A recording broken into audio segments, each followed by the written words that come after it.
விஎஸ்பிஎம் channel subscriber பண்ணாலும் subscriber பண்ணிக்கோங்க. கூடவே இருக்கிற பெல் பட்டனை கிளிக் பண்ணிக்கோங்க. இன்றைக்கி வந்து செட்டிநாடு ரவா பணியாரம் செய்கிறதுக்கு நான் எடுத்து வச்சுருக்கிறேன். நம்ம என்ன எடுத்து வச்சுருக்கிறோன்றதை இப்போ பார்க்கலாம். ரவை 100 கிராம் எடுத்து வச்சுருக்கிறேன். மைதா 100 கிராம் எடுத்து வச்சுருக்கிறேன். தயிர், அரிசி மாவு, சர்க்கரை. இப்போ அதெல்லாம் அளவு நம்ம பார்த்துக்கலாம். இப்போ இந்த 100 கிராம் வறுக்காத ரவை தான். 100 கிராம் ரவையை போட்டுக்கலாம். இப்போ இந்த 100 கிராம் மைதாவை போட்டுக்கலாம்.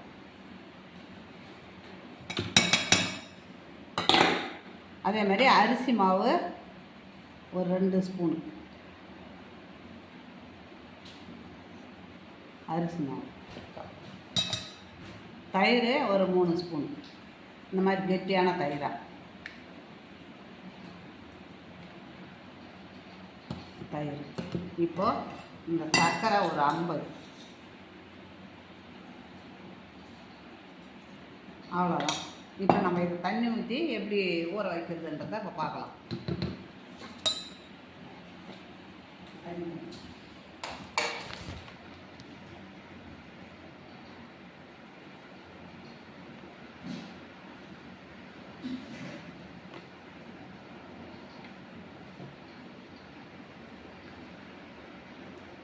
இப்போ தயிர் ஊற்றிட்டோம், சர்க்கரையை போட்டுட்டோம். இதை நல்லா எல்லாத்தையும் ஒன்றா மிக்ஸ் பண்ணிக்கணும். அப்புறம் ஏலக்காய் பொடியெல்லாம் போடணும்.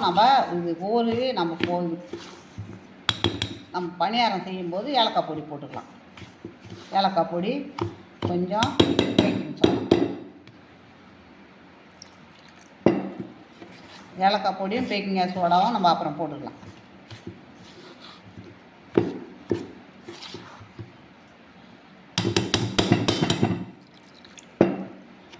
ஏன்னா அந்த ரவை ஊறணும். நம்ம வந்து அந்த பெரிய ரவையெல்லாம் போடக்கூடாதுங்க. நம்ம இது உப்புமாவுக்குன்றோம் இல்லைங்களா, அதே ரவை தான் போடணும்.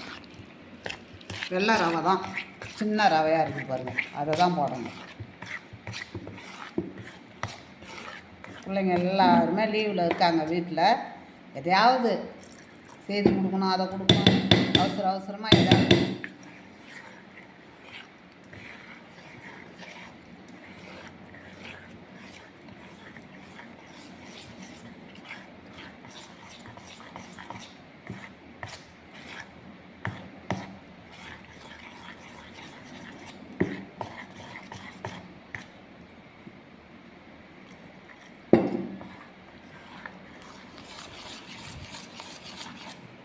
இதுக்கு இப்போ ஒரு 2 சிட்டிகை உப்பு போட்டுக்கலாம்.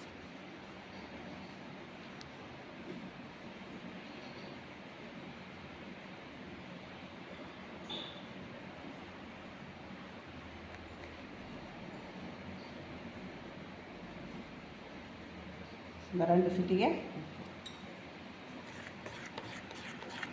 இது அப்படியே ஒரு 1/4 மணி நேரம் ஊறட்டுங்க. அதுக்கப்புறமா நம்ம பணியாரம் செய்ய ஆரம்பிச்சிடலாம். இப்போ இந்த ஸ்பூனை எடுத்துக்கலாம்.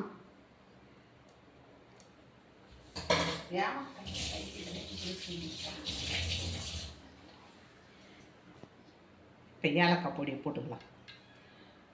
ஏலக்காய், இப்போ பேக்கிங் சோடா ஒரு 1/4 ஸ்பூன் பேக்கிங் சோடா.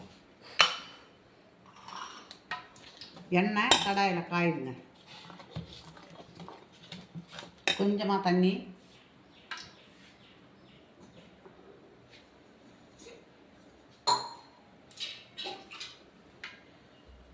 பதினஞ்சு நிமிஷம் அப்படியே வச்சிருந்தோம் இல்லையா, ரவை இறுகி போச்சு.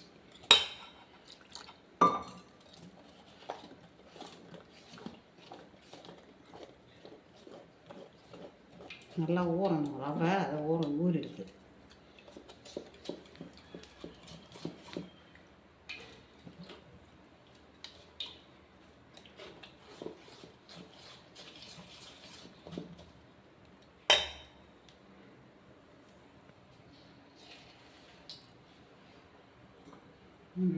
எண்ணெய் காஞ்சிதுங்க.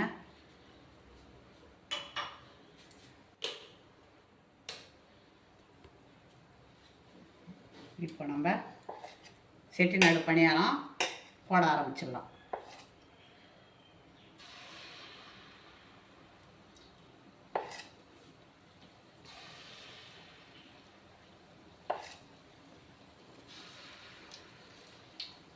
செட்டிநாடு ரவா பணியாரம். பசங்களுக்கு இது மாதிரி உடனடியாக நம்ம செய்து கொடுத்தோம்னா பசங்க இதுன்னா அந்த ஒரு 1/4 மணி நேரம் அது ஊறுறதுக்கு தான் நமக்கு டைமு.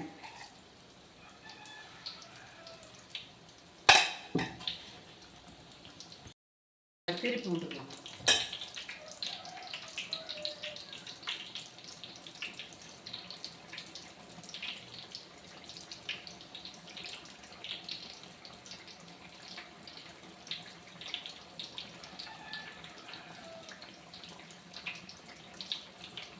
தேவைங்க திருப்பி விட்டாச்சு எல்லாத்தையும் இல்லைங்க.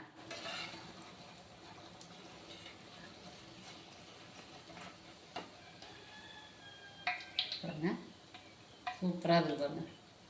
பிள்ளைங்களுக்கு கடையில் போயிட்டு வாங்கி கொடுக்காத நம்ம இதை செத்த நேரத்தில் கொஞ்சம் ஒரே 10 நிமிஷம் அந்த ஊறுறதுக்கு 10-15 நிமிஷம் விடுறோம், அவ்வளோதான். ஊறிடுதுன்னா அப்படியே போட்டு பசங்களுக்கு சட்டுன்னு எடுத்து கொடுத்துடலாம். செட்டிநாடு ரவா பணியாரம் ரெடி ஆகிடுதுங்க. நீங்கள் இதே மாதிரி பிள்ளைங்களுக்கு செய்து கொடுங்க.